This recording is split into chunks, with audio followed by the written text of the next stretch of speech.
안녕하십니까. 어제 신규 확진자가 583명이 나왔습니다. 1차 유행이 시작되던 3월 초 이후에 처음으로 500명대가 나오면서 급격하게 확산하고 있는 모습입니다. 코로나19의 확산 속에서 그나마 조금 위안이 되는 것은 백신과 치료제 개발이 속도를 내고 있다는 겁니다. 특히 국내에서 개발 중인 코로나19 치료제는 빠르면 내년에는 맞을 수 있다는 전망도 나오고 있는데요. 잠시 후 전문가 두 분과 함께 현재까지의 코로나 상황과 지금까지 나온 백신들 중간 점검해보는 시간을 갖도록 하겠습니다. 먼저 25일 0시 기준으로 발표된 코로나19 상황 자세하게 취재기자와 함께 살펴봅니다. 김선한 보도본부 기자와 함께 얘기 나눠보죠. 안녕하십니까? 안녕하세요. 네, 오늘 아침에 많이들 놀라셨을 것 같아요. 확진자 수가 대폭 늘었습니다. 네, 그렇습니다. 중앙방역대책본부는 오늘 0시 기준으로 코로나19 신규 확진자가 583명 늘었다고 밝혔습니다. 어제 확진자 수보다 무려 200명 넘게 늘어난 겁니다. 신규 확진자는 전날까지 300명 중후반대를 기록하고 있었는데요. 네. 집단 감염 숫자가 늘어서 500명대에 육박할 것이라는 전망은 나왔는데 예상 밖의 큰 증가입니다.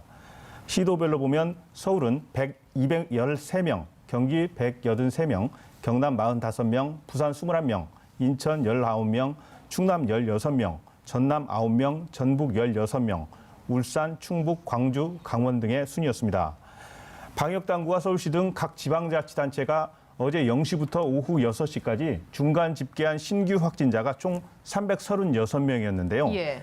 이 집계에 포함되지 않은 경기도 연천 육군 5사단 신병교육대 있지 않습니까? 네. 그리고 서울 강서구 에어로빅 학원 감염자가 최소 60명하고 47명이 나왔는데요. 예. 이 집단 감염을 포함시키더라도 이후 100명이 훨씬 넘는 인원이 추가된 셈입니다. 예, 583명까지 나올 거라고는 많은 분들이 생각 안 하셨을 그렇습니다. 것 같아요. 근데 일단 많이 나왔고 이런 수치라면 3차 대유행이 본격화된 거 아니냐라는 분위기인데 어떻습니까? 네, 그렇습니다. 3차 대유행이 시작한 이후에 하루 300명 이상 확진자가 나온 날짜가 횟수가 오늘까지 8차례입니다. 이미 어제 2차 대유행 때의 횟수를 이미 넘어섰습니다. 최근 확산 추세가 100명대에서 200명대 또 300명대로 단계적으로 증가해 왔고요. 예. 그 추이가 한층 가팔라지고 있다는 게 방역당국의 입장입니다.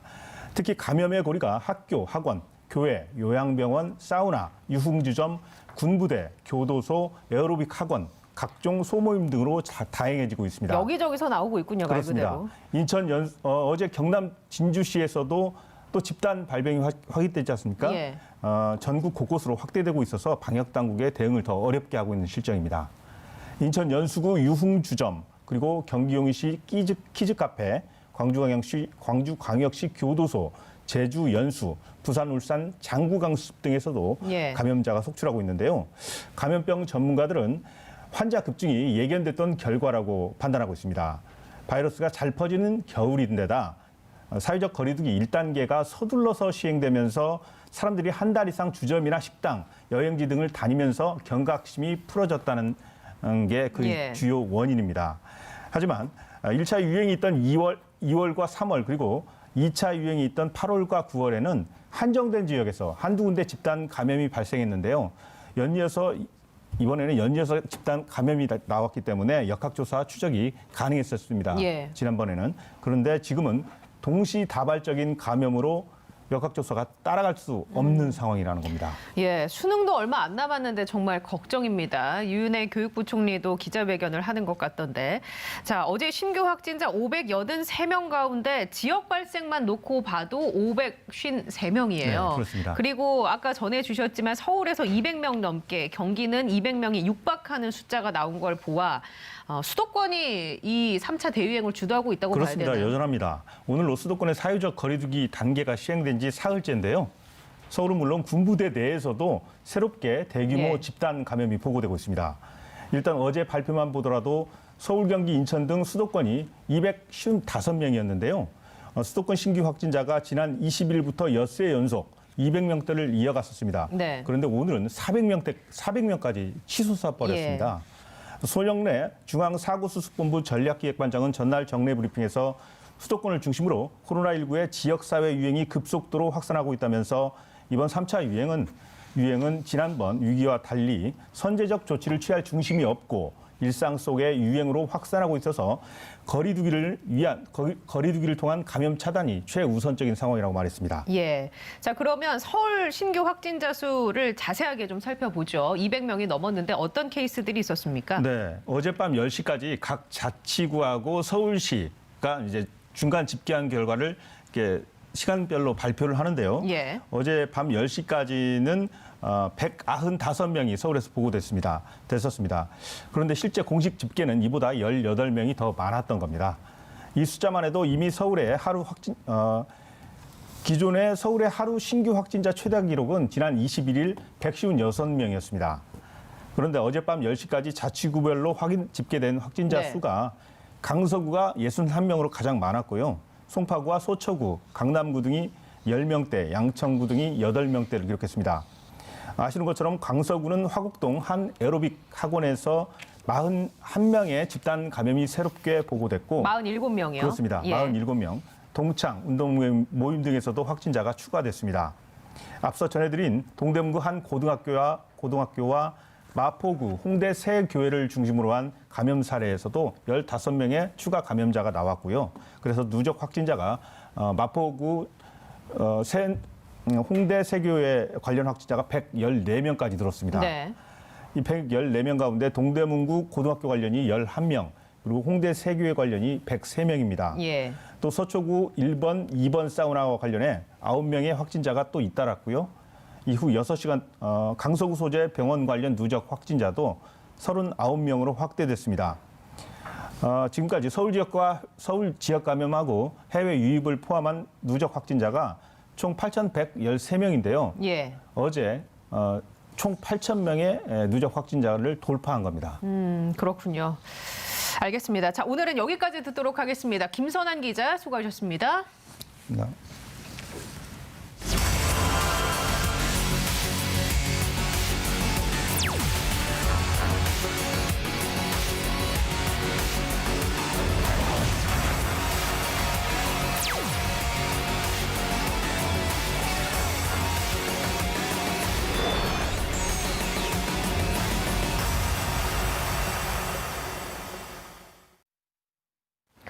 네, 계속해서 코로나19 상황 자세하게 살펴보겠습니다. 설대우 중앙대 약학대학 교수 모셨습니다. 안녕하십니까? 네, 안녕하세요. 네, TBS 과학전문기자 강양구 기자와도 함께합니다. 반갑습니다. 네, 안녕하십니까?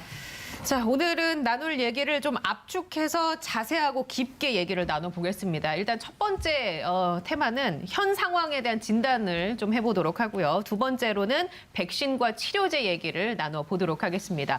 오늘 신규 확진자가 500명을 훌쩍 넘었습니다. 거의 600명에 육박하고 있는데 교수님께서 상황이 심각해지고 있다라고 며칠 전서부터 얘기를 해주셨고 이러다 보면 600명 금방 갈 수 있다고 얘기해 주셨거든요. 지금 상황 어떻게 보고 계십니까? 네, 지금 상황 상당히 안 좋습니다. 정은경 청장께서 400명대를 얘기하실 때만 하더라도 일반 국민들이 그거 나오겠냐 이렇게 생각했잖아요. 그런데 우리가 이 방송에서 정은경 청장이 400명을 얘기하실 때 600명을 얘기했죠. 600명에서 예. 1000명 나올 거다 이렇게 얘기를 했거든요. 그런데 지금 정 청장께서 얘기하시는 것을 훌쩍 뛰어넘었습니다. 그런데 이제 갑자기 500명대 후반 거의 600명이 나왔다고 볼 수는 있죠. 그런데 이제 저는 두 가지 생각을 갖고 있습니다. 하나는 이 자체가 국민 일반에게 엄청난 충격을 줬을 거다. 그렇기 때문에 여태까지 우리가 강조해 왔었던 사회적 거리두기나 마스크 착용에 대한 경각심을 엄청나게 제고할 거라고 하는 긍정적인 생각을 하나는 갖고 있습니다. 네. 그러니까 수치 자체는 부정적이지만 국민들에게 와닿는 체감 효과는 클 것이기 때문에 그렇습니다. 경각심을 가질 수 있다. 그렇습니다. 다른 이제 부정적인 요인이 하나 있을 수 있는데요. 그것은 뭐냐면 여태까지는 소규모 집단 감염이라고 할 때 소규모 숫자가 너무 많았다는 거죠. 예. 그런데 오늘 보시면 알지만은 이제 집단의 규모가 커지면서 한 집단에서 환자가 많이 나오게 됩니다. 네. 자, 그러면 어떻게 되느냐? 향후에 집단에서 커지면서 집단에서 대규모 집단이 나올 가능성이 있어요. 환자가. 두 번째는 곧 병원이나 요양병원으로 옮아붙으면서 상당히 중증 환자들이 많이 나오게 되는 어려운 국면이 생길 수가 있습니다, 이제. 예. 그렇기 때문에 약간의 긍정적인 측면, 또 부정적인 측면 이런 걸 고려하면 지금 상황은 여전히 좋지 않은데 역시 중요한 것은 각각이 가진 경각심이다. 예. 이렇게 정리할 수 지금 있겠습니다. 감염의 고리를 보면 학교, 학원, 교회, 요양병원, 사우나, 유흥주점, 군부대, 교도소, 에어로빅 학원 이런 곳들이 이제 그 새를 불려서 대규모로 나올 수가 있다. 그렇습니다. 그렇게 되면 더 어려운 상황에 그렇습니다. 맞닥뜨릴 수가 예. 있다. 강양구 기자는 이 사태를 어떻게 보고 계십니까? 네, 지금 굉장히 안 좋은 상황인 것 같고요. 제가 만나는 많은 방역 전문가들이 이제 이구동성으로 1,000명 정도를 이야기를 합니다. 일일 신규 확진자 수요? 네, 12월 초 언제쯤 정도, 12월 초 정도가 12월 되면 초요. 1,000명이 나올 수도 있다라고 이야기를 하고 있는데요. 예. 실제로 그 1,000명이라는 숫자를 가늠하는 가장 중요한 지표가 이번 주 수요일, 목요일, 금요일 확진 환자 추이일 텐데 예. 지금 어제 오늘 상황 굉장히 안 좋았고 내일도 상황이 나아질 가능성은 상대적으로 낮거든요. 자, 그러면은 내일도 안 좋아질 가능성이 있을까요? 네, 당연히 있습니다. 왜냐하면 지금 어제 집단 감염이 예. 나왔지 않습니까? 예. 그래서 밤새 역학조사원들이 총력을 다해가지고 어제 발생한 집단 감염의 N차 감염 고리들을 또 열심히 찾고 있는 상황입니다. 예. 자, 그러면은 오늘도 또 추가적인 확진 환자들이 나올 가능성이 굉장히 크기 때문에 오늘 혹은 내일까지는 계속해서 확진 환자가 늘어나는 추이가 될 가능성이 크고요. 이제 이런 상황에서 가장 걱정이 되는 것은 무엇이냐면 네. 방금 설 교수님께서 정확하게 지적을 하셨습니다마는 이렇게 지역사회 바이러스 밀도가 높아지면은 그렇게 감염된 분들이 상당히 규모가 큰 집단으로 연결이 될 가능성이 생기는 거거든요. 대형 집단으로요? 그렇죠. 그렇게 연결이 되어가지고 지금 뭐 군부대에서 그리고 에어로빅 학원에서 교도소에서. 뭐 교도소에서 예. 굉장히 많은 숫자의 감염자들이 나올 가능성이 지금 나오고 있지 않습니까? 네. 그래서 이제 앞으로 이번 주 그리고 다음 주 넘어갈 때까지 그런 사례들이 계속해서 늘어나게 되면 과거의 유행량과는 또 다르게 굉장히 많은 확진자들이 쏟아질 가능성이 있고 이제 그 연장선상에서 이제 다수의 방역 전문가들이 12월 초에 우리가 하루 확진 환자 1,000명을 볼 수도 있다라고 예. 이야기를 하는 거죠. 그 상황 속에서 그런데 사회적 거리두기 2단계가 시행 중에 있고 교수님이 얘기해 주신 것처럼 개인들의 경각심이 좀 높아졌을 때를 감안해 본다면 좀 줄어들 수도 있지 그게 않을까? 굉장히 중요한 변수입니다. 그러니까 지금 600명에 가까운 확진 환자가 나왔기 때문에 시민들이 저는 사회적 거리두기는 그렇게 효과가 없을 거라고 생각을 합니다. 지금 상황에서는 시민들이 지금 정부는 계속해서 2단계를 이야기하고 있지만 상황이 어떤 상황보다도 심각하고 위험한 상황이구나라고 생각을 해서 약속 같은 거 취소하고 등등을 통해서 이동과 접촉을 최소한으로 하면은 저는 그 자체가 거의 3단계에 준하는 효과를 발휘해서 이번 주 그리고 다음 주까지 지나면은 예. 조금 확진 환자 추이가 잦아드는 결과로 나타날 수도 있다라고 네. 생각합니다. 그런데 그렇게까지는 시간이 걸릴 거란 말이죠. 최소한 일주일에서 열흘 정도의 시간이 걸릴 겁니다. 예. 그러면 그 사이에는 상당히 많은 확진 환자 숫자가 나올 수 있고 거기에 대해서도 어느 정도 대비를 해야 되는데 가장 중요하게 해야 될 대비가 무엇이냐면 중증 환자나 위중 환자들을 어떻게 처리할 것입니다. 지금 중증 환자나 위중 환자를 위한 예. 병상 숫자들이 계속 날마다 줄어들고 있는 상황이거든요. 네네. 이제 이 상황이 적절하게 균형을 잡지 못하게 되면 자칫 잘못하면 단 며칠간이라도 의료 공백이 생겨가지고 심각한 문제가 생기는 일이 예. 나타날 수도 있다고 생각합니다. 일단 지금의 확진자 수를 뚫고 계속 상승하는 패턴을 막기 위해서는 개인 간의 그런 노력들이 수반이 돼야 할 것 같습니다. 분명히 필요한 얘기고요. 여기에서 혹시 덧붙여 주실 얘기 있습니까? 아닙니다. 뭐 예. 충분히 잘 네. 말씀하신 것으로 생각합니다. 예, 알겠습니다. 근데 한 가지 더 이제 궁금한 점은 수능이 얼마 안 남았지 않습니까? 이런 상황 속에서 수능이 잘 제대로 치러질 수 있을지가 좀 걱정입니다. 그러니까 사실 좀 걱정은 됩니다. 예, 왜냐하면 12월 초잖아요. 설 교수님도 네. 그런 말씀들을 하셨었고 저도 이런 추이대로 가다가는 겨울 대유행을 생각을 하면 수능 시험이 정상적으로 치러지지 못할 수도 있다라는 경고들을 사실은 봄, 여름부터 계속해서 했었거든요. 그런데 어쨌든 간에 방역당국이나 교육당국은 12월 3일로 날짜를 못을 박은 다음에 네. 어떤 일이 생겨도 12월 3일 날 수능 시험을 치르겠다. 그리고 지금은 이제 격리자라든가 확진 환자들도 수능 날 시험을 치를 수 있도록 만반의 준비를 하겠다라고 이야기를 하고 있는데 저는 좀 무사히 치러졌으면 네. 좋겠습니다. 그런데 만에 하나 이런 상황이 생길 수 있습니다. 이번 주부터 다음 주까지 확진 환자 숫자들이 계속해서 늘어나고 지역사회 유행 양상이 계속해서 확산되는 추세가 생기면 그 피해를 어떤 식으로든지 간에 수험생들도 볼 수밖에 없을 테거든요. 네. 이 불똥이 튄 수험생들 같은 경우에는 예를 들어서 당일날 아침까지는 어떻게든지 간에 검사 결과가 나올 수 있도록 하겠다라고 했습니다마는 예. 이미 임용고시 같은 경우에는 끝나고 나서 받은 사람들 그죠. 끝나고 나서 검사 결과를 받아가지고 문제가 생긴 사례들이 네. 분명히 있었거든요. 근데 이런 사례들이 많이 발생하게 되면은 수능 시험이 치러진다고 하더라도 그 수능 시험을 둘러싼 여러 가지 잡음들이 굉장히 많이 나올 논란이 있을 가능성이 수 있다. 있다라고 생각합니다. 알겠습니다. 자, 이번에는 백신 얘기를 집중적으로 해보겠습니다. 이렇게 확진자가 많이 나오는 상황 속에서 아무래도 백신과 치료제에 대한 기대감이 높아질 수밖에 없는 상황입니다.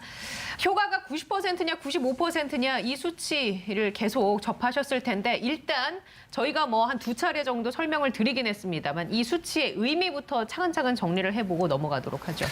예, 이제 많은 분들이 백신 효과 또는 백신 효능 또는 예방률 이런 얘기를 하시면서 이것이 마치 일반 또는 일상 용어라고 생각하시는데 전혀 그렇지 않다는 거예요. 예를 들면은 일반 분들이 생각하시는 95%의 효능은 이런 겁니다.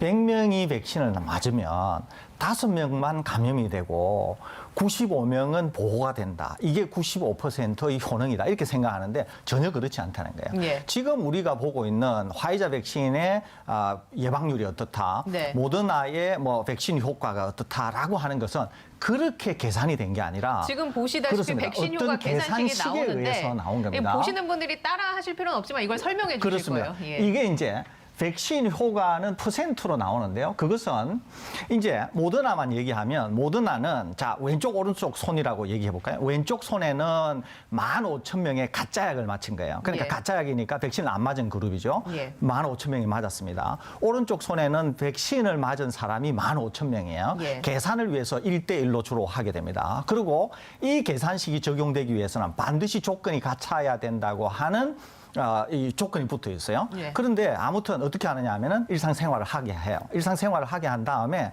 각각의 그룹에서 환자가 몇 명이 나오느냐를 예. 확인을 합니다. 네. 모더나 같은 경우에는 가짜약을 맞은 쪽에서 90명이 나왔고 네. 백신을 맞은 쪽에서 5명이 나왔거든요. 네. 그럼 방금 그 계산식에서 보는 것처럼 90분의 90 빼기 5를 하면 80. 그래가지고 예. 이게 곱하기 100을 하게 될 경우에는 네. 94.44%가 나오거든요. 예. 근데 이제 어렵지 않습니까? 개념이 네. 어떻게 계산을 하냐면 이렇게 계산을 하는 거죠.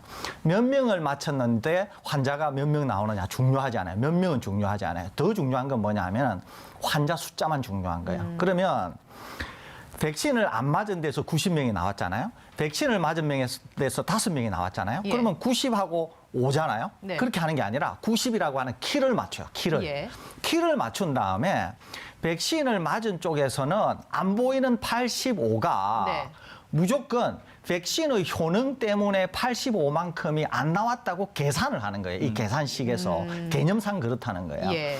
그러니까 제가 저번에도 말씀드린 것처럼 안 나온 84명이 85명이 마스크를 잘 껴서 그럴 수도 있고 집콕을 해서 그럴 수도 있고 어떤 이유 때문에 적게 나왔을 수도 있는데 진짜 약을 맞았지만 안 걸린 사람들 85명이 왜 안 걸렸는지는 우리가 모르는 거다. 그렇습니다. 그렇기 때문에 예. 이 계산식으로 계산을 하면은 95%가 나오지만 여기에는 여러 가지 의미가 있는 거예요. 실제로 이 계산식을 적용하려고 하면 어떻게 돼야 되냐면 아까 같은 조건이라 네. 된다 그랬죠. 그래서 실제로 이 계산식을 적용하려고 하면 한쪽에 가짜약을 주고 한쪽에 백신을 준 다음에 실제로는 코로나19 바이러스를 주게 되면 조건이 똑같아져요. 예. 그러면 이 식을 적용할 수가 있습니다. 근데 그 백신을 하는 프로세스를 따라가고 있는 백신 회사가 저는 중국이라고 알고 있습니다. 지금 얘기해 주신 그 백신의 프로세스. 전 세계에서 바이러스를 직접 줘서 이 예. 식을 적용한 회사는 하나도 없어요. 하나도 없어요? 하나도 없습니다. 중국도 아닌가요? 하나도 예, 없습니다. 하나도 네네. 없습니다. 왜 그러느냐 하면 좋은 치료제가 없기 때문에 예.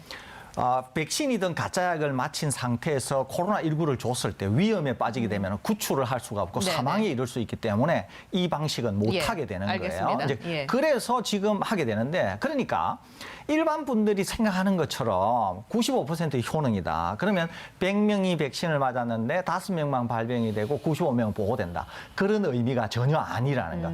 다만 이 시기에서 얘기하는 정도의 예방률은 나오지 않겠지만 실제 예방률이 얼마 나올지는 예. 모르지만 일부의 효능은 실제로 있을 수는 있다. 네. 다만 그 효능이 얼마 될지는 전혀 모른다. 이것이 지금까지의 결과다. 이렇게 이해하시면 되겠습니다. 덧붙이실 내용 있습니까? 네, 정확하게 설명을 해주신 것 같습니다. 예. 그러니까 지금 제가 생각하기에는 모더나나 화이자나 혹은 아스트라제네카의 최대 효능이라고 이야기하는 90% 이상의 네. 효능은 제가 생각하기에는 백신 효능이라고 이야기할 수 있는 가장 최대치라고 생각을 하시면 될 것 실험실 같습니다. 상황에서 이제 가장 최대치. 예. 그러니까 실제로 많은 케이스가 더 늘어나게 되고 그리고 임상시험 결과가 최종 완료된 다음에 분석을 하게 되면은 예. 평균 한 70% 정도 수준으로 많이 낙관적으로 보더라도 그 정도로 정리가 되지 않을까 생각을 하시는 게 가장 합리적으로 보입니다. 그 일반인들은 이런 질문 할 수 있단 말이에요. 95%가 가장 최대치라고 하면 그럼 한 70% 정도 얘기해 주셨으니까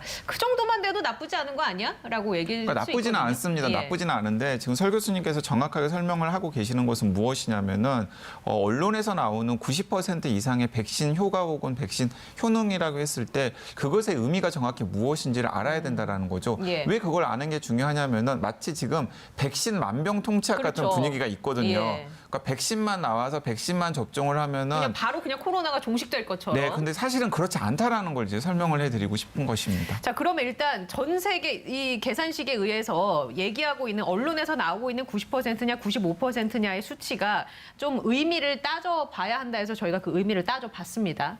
세계적으로 지금 코로나가 19가 그러면 얼마나 어디까지 진행이 됐는지 중간 점검을 일단 좀 해보겠습니다. 강 기자님. 네, 지금 상황에서는 이렇게 생각을 하시면 될 것 같습니다. 지금 가장 지금 앞서가고 있는 백신 같은 경우에는 모더나 백신과 화이자 백신일 예. 텐데요. 근데 모더나 백신과 화이자 백신은 지금 그 업체에서 기대를 하기로는 12월 초에 미국 정부로부터 긴급 사용 승인을 받고서 예. 바로 미국 시민들에게 접종을 시작하겠다라는 것이거든요. 근데 반면에 이 영국의 아스트라제네카 같은 경우에는 3상 임상시험 결과가 성탄절 즈음에 나오니까 예. 그 3상 임상시험 결과를 보면 어느 쪽 백신이 훨씬 더 안전성이나 효과성 면에서 나은지를 모든 시민들이 판단할 수 있을 것이다라고 이야기를 하고 있는 상황입니다. 네. 자, 그렇다면 어떻게 판단을 해야 될 것인가? 예. 저는 모더나나 파이자 같은 경우는 약간 성급한다고 생각을 합니다. 왜 그렇게 생각하세요? 왜냐하면 지금 모더나나 파이자가 이 효능에 대해서 보도자료 형태로 예. 중간 결과를 발표했습니다마는 그게 전문가들 사이에서 정확하게 리뷰가 될 만한 데이터들이 나오고 있지 않은 상황이거든요. 여태까지도 데이터가 나오지 나오지 있다. 않고 있습니다. 그러니까 논문의 형태로 데이터가 나오지 않고 있는 상황이에요. 네. 지금 현재 개발 중인 백신들 중에서 논문의 형태로 가장 따박따박 무엇인가 결과를 내놓고 있는 건 사실은 아스트라제네카 백신입니다. 예. 그러니까 다른 기업의 백신들 같은 경우에는 논문의 결과로 지금 그 결과를 좀 정확하게 내놓고 데이터들을 다른 동료 과학자들이 심사할 수 있을 만한 여건을 지금 못 만들어주고 있는 예. 상황이거든요. 이런 상황에서 기업에서 제출한 보도자료의 효능만 믿고서 미국 정부가 긴급 사용 승인을 내놓는다면 미국 정부가 차지하고 있는 위상이라는 게 있기 때문에 아마 미국을 따라서 유럽 등 전 세계 곳곳에서 화이자 백신이나 모더나 백신이 아마 유통이 되고 실제 시민들에게 접종이 될 텐데 그러다가 나중에 부작용 사례가 생기면 예. 설 교수님께서도 몇 차례 이야기하셨습니다마는 백신에 대한 광범위한 거부감이 생길 수가 있습니다. 백신 맞으면 큰일 날 것 같다. 백신 하면 큰일 날 예. 것 같다. 그러니까 코로나로 죽는 것이 아니라 백신으로 죽을 수도 있다라는 메시지를 전하는 효과가 생기기 때문에 그런 부분들은 굉장히 조심해서 접근해야 된다라고 생각하고 예. 그런 점에서는 저는 한 달 정도 일정이 늦어질 수 있더라도 어쨌든 간에 차근차근 절차를 밟아가겠다라고 계속해서 밝히고 있는 아스트라제네카의 접근이 상당히 안전한 접근이라는 생각이 들고요. 근데 공교롭게도 우리나라 같은 경우에는 이 아스트라제네카와 훨씬 더 긴밀하게 협력을 하고 있는 상황입니다. 예. 이제 그런 점에서 보면 저는 지금 백신 정치 서구에서 개발 중인 백신 정치의 최종 승자나 혹은 우리들이 좀 응원을 해야 되는 곳은 아스트라제네카가 오히려 아닐까라는 생각도 조심스럽게 해봅니다. 그 관련해서 두 가지 한번 여쭤보겠습니다. 일단 아스트라제네카 백신이 우리나라로 들어오는 게 유력해 보인다라고 얘기를 해주셨는데 일단 이 아스트라제네카 백신의 장점은 어떤 걸 꼽을 수 있을까요, 교수님? 장점은 우선은 이제 효능 내지 효과라고 하는 게 이제 한 90% 정도 된다. 이렇게 초기 결과가 일단 나왔습니다. 네. 그러니까 이제 모더나나 파이자는 최근에 95% 정도라고 얘기했거든요. 그러니까 야 이거 약간 떨어지는 거 아니냐 이렇게 생각하지만 조금 전에 효능 계산이라고 하는 예. 게 수식에 의해서 나온 거고 이 수식이 가지고 있는 의미가 상당히 숨은 의미가 많기 네. 때문에 95냐, 90이냐, 심지어 80이냐라고 하는 걸 가지고 우열을 나누기는 어렵다는 거예요. 네. 그러니까 아스트라제네카 하나만 놓고 보면 효능이나 효과에 있어서는 화이자나 모더나에 뒤지지 않는다. 이게 예. 하나가 있고요. 두 번째는 대량 생산이 기술적인 면에서 대량 생산이 굉장히 용이합니다. 그러니까 모더나나 화이자는 자국이나 특별 시설이 아니고서는 대량 생산이 어려운데 네. 지금 아스트라제네카 같은 경우에는 굉장히 대량 생산을 하기도 쉽고 우리나라 특정 기업하고 계약이 된 상태로 예. 국내에서도 대량 생산을 하는 것이거든요. 그러니까 대량 생산이라고 하는 점에서도 굉장히 유리하죠. 셋째는 방금 말씀드린 것처럼 국내 생산을 합니다. 그러니까 우리 쪽으로 볼수는 굉장히 우호적인 거죠. 넷째는 콜드 체인이 굉장히 우호적이에요. 예. 콜드 체인이 아스트라제네카는 2도에서 8도. 그러니까 지금의 독감 백신이 가지고 있는 콜드 체인이나 지금 저장 시설, 그러니까 냉장고 같은 걸 그대로 다 쓸 수가 있는 것이거든요. 네네. 거기에다가 2도나 8도에서 6개월 정도 안정적으로 보관을 할 수 있으니까 우리한테는 뭐 더없이 좋다 이렇게 볼 수 네. 있죠. 마지막으로 2번을 접종하게 되는데 한 번 접종당 가격이 4,500원 수준입니다. 저렴하네요. 그러니까 예. 2번을 거의 한 달 간격으로 2번을 접종하게 되는데 네. 이렇게 2번을 접종한다고 하더라도 많은 꼴이니까 파이자나 모더나에 비해서 거의 5분의 1에서 10분의 1 가격이거든요. 그리고 굉장히 우호적이라는 거죠. 예. 그런 점에서 아스트라제네카가 상당히 우리한테는 네. 유리한 것일 수 있다. 그리고 외국 언론들도 다른 많은 국가들이 선진국가들이 서둘러서 백신을 계약을 했는데 예. 한국이 나름 계획이 있었구나. 네, 그렇게 칭찬할 정도로 네. 제가 한번 말씀드렸죠. 우리 정부 당국이 백신과 관련해서는 굉장히 잘하고 있다. 예, 제가 한번 서두르지 말씀드린 적 않고 있죠. 그렇습니다. 예. 그런 것처럼 백신과 관련해서는 상당히 우리 정부가 나름 잘하고 있다. 이렇게 예. 평가할 수 있겠습니다. 자, 그런데 아스트라제네카 백신이요. 그 연구 실험에서 고용량을 투여했을 때보다 저용량으로 투여했을 때 오히려 백신 효과가 높게 나왔더라고요. 이건 우리가 어떻게 해석을 해야 하는 겁니까? 자, 이제 이렇게 해석을 할 수 있는데요. 보통 이 백신을 2번 맞추는 경우가 꽤 있습니다. 그건 왜 근데 왜 두 번 네, 맞는 처음 거예요? 맞추는 걸 이제 네. 프라임이라 그러고 두 번째 맞추는 걸 이제 부스터라 그러는데요. 일단은 그 시청자들이 이해할 수 있는 용어로 쉽게 설명을 해보자면 좀 이따가 설 교수님께서 첨언을 해주실 수도 있겠습니다만은 이렇게 이해를 하시면 됩니다. 예를 들어서 아스트라제네카 백신 조용량을 몸에다가 집어넣으면은 우리 면역 체계가 준비를 하는 겁니다. 지금 어떤 뭔가 이물질이 들어왔다. 들어와서 예. 우리 몸의 면역 체계가 여기에 대해서 반응을 해야겠구나. 라고 할 때는 준비 상태가 되는 거고요. 그러다가 한 달 정도 뒤에 이제 같은 형태의 면역 물질이 또 몸에 들어오면 그렇게 일단 준비가 된 우리 면역계가 훨씬 더 활성화가 되어가지고 더 많은 항체 그리고 더 많은 세포 면역에 필요한 T 세포 같은 것들을 이제 만들어내게 되는 거죠. 예. 그래서 아스트라제네카 같은 경우에는 기존에 나온 논문들을 보면 모더나나 화이자와 비교했을 때 중화항체의 비율이라던가 혹은 세포 면역에 필요한 T 세포의 비율이 예. 이게 일관되게 높은 수준으로 나오는 것으로 나오거든요. 네. 이제 이런 것들을 훨씬 더 처음에 저용량을 주고 뒷부분에 많은 용량을 줬을 때 원활하게 자극을 하는 것으로 보입니다. 그런데 왜 저용량으로 투여했을 때 백신 효과가 높게 나왔을까요? 그 부분은? 이것은 이제 생물학적으로 죄송합니다. 네. 굉장히 중요한 개념인데요. 예. 이제 조금 전에 이제 강 기자님 말씀하신 것처럼 프라임 첫 번째 주고 부스터 두 번째 주잖아요. 네. 그런데 이 아스트라제네카 백신은 살아있는 바이러스예요. 그래서 생백신이라고 불리거든요. 그런데 이 살아있는 바이러스가 우리 몸에 감기를 일으키는 바이러스예요. 감기 중에서도 아주 가벼운 감기를 일으키기 때문에 이 바이러스 자체로는 거의 해가 없다 이렇게 생각하시면 돼요. 이 해가 없는 바이러스 안에 많이 들어보셨을 거예요. 스파이크 단백질이라고 하는 거에 유전자가 그 안에 들어가 있어요. 예. 그래서 바이러스가 전달체 형태로 작동을 하는 거예요. 그런데 이것도 바이러스인지라 요거를 우리 몸에 감염을 시키거든요. 감염을 시키면 우리 몸이 외부에서 바이러스가 들어왔으니까 깜짝 놀래가지고 면역 반응을 해요. 예. 면역 반응을 하는데 용량을 1 주잖아요. 네. 그러면은 이 용량 1이 많은지 적은지를 처음에 몰랐어요. 1을 네. 주잖아요. 그러면 우리 몸이 많이 놀래가지고 들어온 거에 대해서 많이 반응을 한 거예요. 예. 그런 다음에 나중에 한 달 지나서 두 번째를 맞게 되면은 첫 번째 줬을 때 많이 존재하는 것이 두 번째 들어왔을 때를 오히려 방어를 하게 되는 거예요. 작동을 못하게.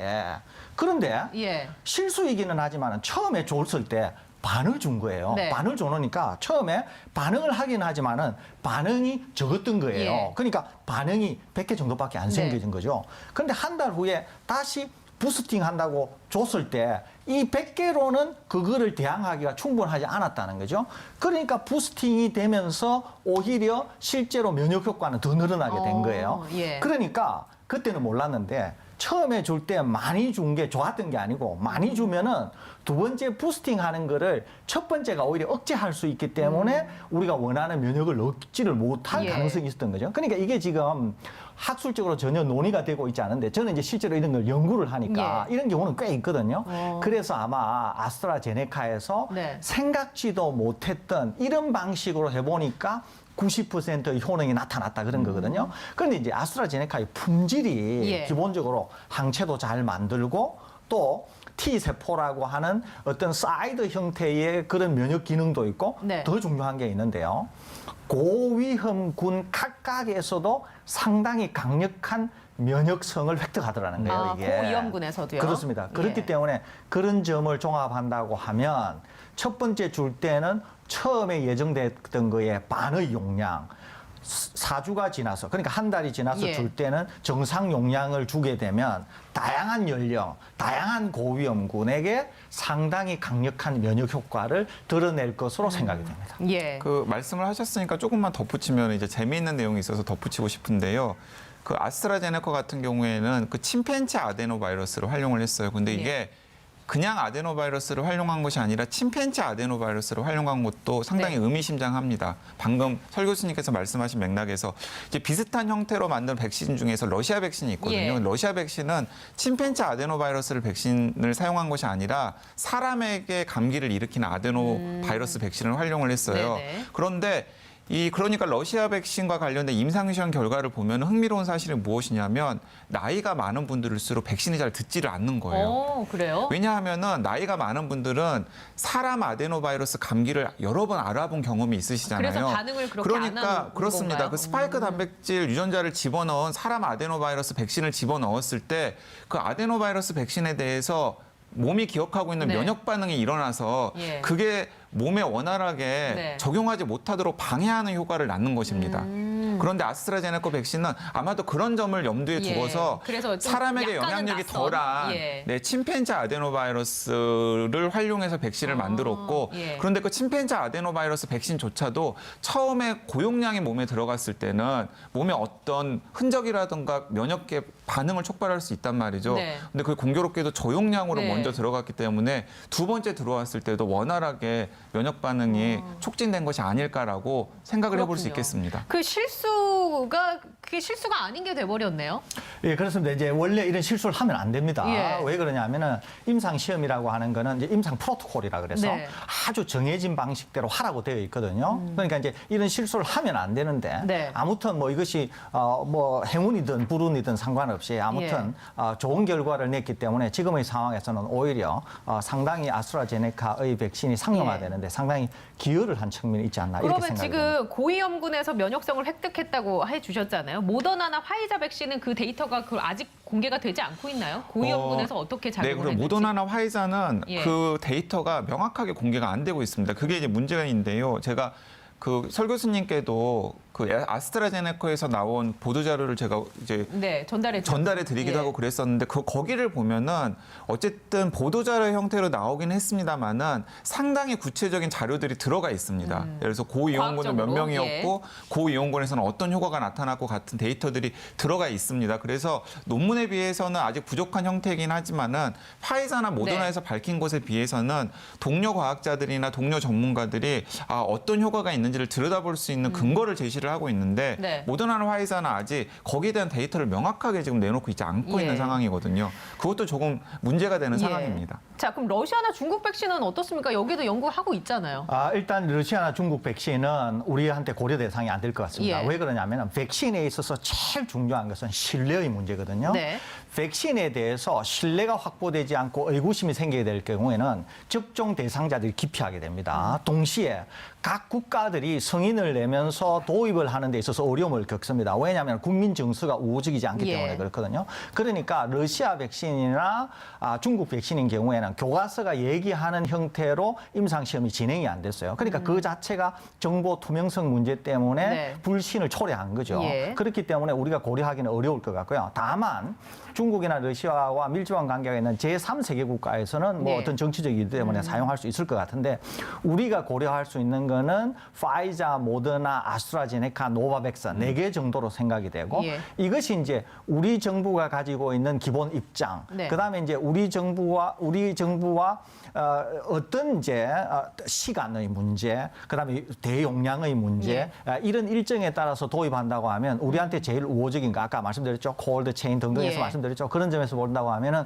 아스트라제네카와 아마 노바백스가 우리한테는 거의 뭐 제 1순위가 되지 네. 않겠나 이런 자, 생각이 듭니다. 그러면 실제로 예. 아스트라제네카와 노바백스에 우리나라 정부가 지금 치중을 하고 있기 때문에 저는 그런 점들은 좀 칭찬해 줄 긍정적으로 만해야 되는 볼만하다. 점이라는 생각이 들고요. 그 방금 중국 러시아 이야기를 하셨으니까 그냥 관전 포인트는 있어 보입니다. 어떤 예. 관전 포인트가 있냐면 지금 중국이나 러시아는 이제 서구의 정상적인 백신 개발 프로세스와는 전혀 별개로 자기 나름대로 백신을 개발을 해서 중국 같은 경우에는 굉장히 광범위하게 자국민들에게 접종을 하고 있는 네. 상황이거든요. 자, 그러면 이제 내년 초 정도까지, 그러니까 이번 겨울을 지나고 나서 만약에 이건 이제 관전 포인트인데, 예. 그러니까 중국의 백신을 우리나라에서 들여다가 접종을 시키는 상황은 있을 수 없다라고 생각합니다. 예. 하지만은 중국 정부가 이번 겨울을 잘 넘긴다면 예. 그리고 내년 초 그리고 내년 1, 4분기 정도까지도 다른 나라와 비교했을 때 또렷하게 코로나19 방역 면에서 우위를 차지하고 있다 그러면 그건 중국은 중국 나름대로의 어쨌든 그 백신에 예. 성공을 했을 수도 있다라고 네. 우리가 사후적으로 평가는 해볼 수 예. 있을 것 같고요. 이제 그 연장선상에서 중국과 관계가 있는 뭐 아프리카 나라들, 예. 중동 나라들, 남미 나라들 같은 경우에는 서구의 트랙과는 다른 형태로 중국의 백신을 거의 무료로 받아서 네. 접종을 할 가능성이 있고 그게 향후 국제관계나 이런 여러 거에도 예. 상당한 영향을 끼칠 가능성은 있다라고 생각합니다. 이게 단순히 백신이 백신에서 끝나지 않겠군요. 그렇죠. 좀더 그래서 장기적으로. 백신 정치라는 의미가 예. 나오는 것도 이런 맥락에서 나오는 것입니다. 자, 어제 중요한 얘기해 주신 게 백신도 쉽니다라고 얘기해 주시면서 일상생활이 이제 백신이 나오게 되면 완전히 달라질 거다라고 얘기해 주셨어요. 어떤 얘기인지 설명 좀 해주시죠. 백신에서 제일 중요한 것은 안전성입니다. 예. 왜 그러냐면은 백신은 효능보다도 안전성이 훨씬 중요해요. 안전해야만이 접종 대상자들이 접종을 하게 되면서 우리가 원하는 집단 면역에 도달할 수가 있거든요. 그런데 만일에 우리가 독감 백신에서 보는 것처럼 직접적이든 간접적이든 어떤 사고가 생기게 될 경우에는 이제 접종을 기피하게 된다는 거죠. 예. 그렇기 때문에 제일 중요한 것은 안전성이라는 거예요. 안전성이 확보되면서 효과가 어느 정도 있다. 만일에 예. 지금 나오는 백신들이 그러면 어떻게 되느냐? 쉽게 말씀드려서 지금의 독감처럼 된다는 거예요. 지금의 독감이 유행한다 그래서 예. 독감이 우리나라에서만 하더라도 정확한 통계는 없습니다만은 1,000명에서부터 5,000명이 매년 사망을 합니다. 독감으로요? 그렇습니다. 그런데 독감은 백신이 있고 타미플루라고 하는 약이 있지 않습니까? 예. 그런데 만일에 지금 말씀드린 것처럼 독감이 유행한다 그래서 락다운이 된다든지 네. 경제 타격이 있다든지 그거 전혀 없거든요. 예. 그러니까 만일에 이번에 코로나19 백신이 나오면서 안전성이 확보되는데 효과는 모르겠다라고 하더라도 백신이 나오게 되면 어떻게 되느냐?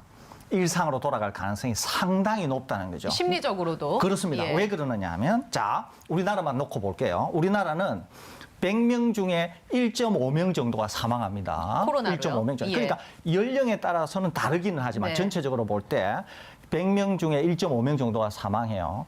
백신이 나왔다고 해도 보호할 수 있는 사람은 1.5명밖에 안 된다는 거예요. 네. 100명 중에서 1.5명밖에 안 된다는 거예요. 그런데 부작용이 없는 효과는 제한적이라고 하더라도 백신이 나오게 되면 어떻게 되느냐 하면 일반 국민들이 더 이상 1.5명을 신경 쓰지 않으면서 경제생활이나 사회생활에 일상화로 돌아갈 가능성이 굉장히 높다는 거죠. 우리에게 남아있는 것은 딱 두 번이라고 보는데 하나는 이번 겨울과 다가올 내년의 겨울만 잘 넘기면서 좋은 백신, 즉 부작용이 없는 백신을 우리가 접종하게 되는 상황에 이른다. 그러면 우리나라는 완전히 일상으로 돌아갈 가능성이 상당히 높다. 이렇게 예. 볼 수 있겠습니다. 참 그 날이 빨리 왔으면 좋겠네요. 그래도 일단은. 두 번 겨울이니까 상당히 길죠. 오늘 이렇게 백신에 대해서 좀 저희가 집중적으로 정리를 해드렸습니다. 궁금증이 좀 해소가 되셨길 바라고요. 지금까지 서울대우 중앙대 약학대학 교수 강양구 TBS 과학전문기자와 함께했습니다. 저도 여기서 인사드리겠습니다. 내일 찾아오겠습니다. 고맙습니다.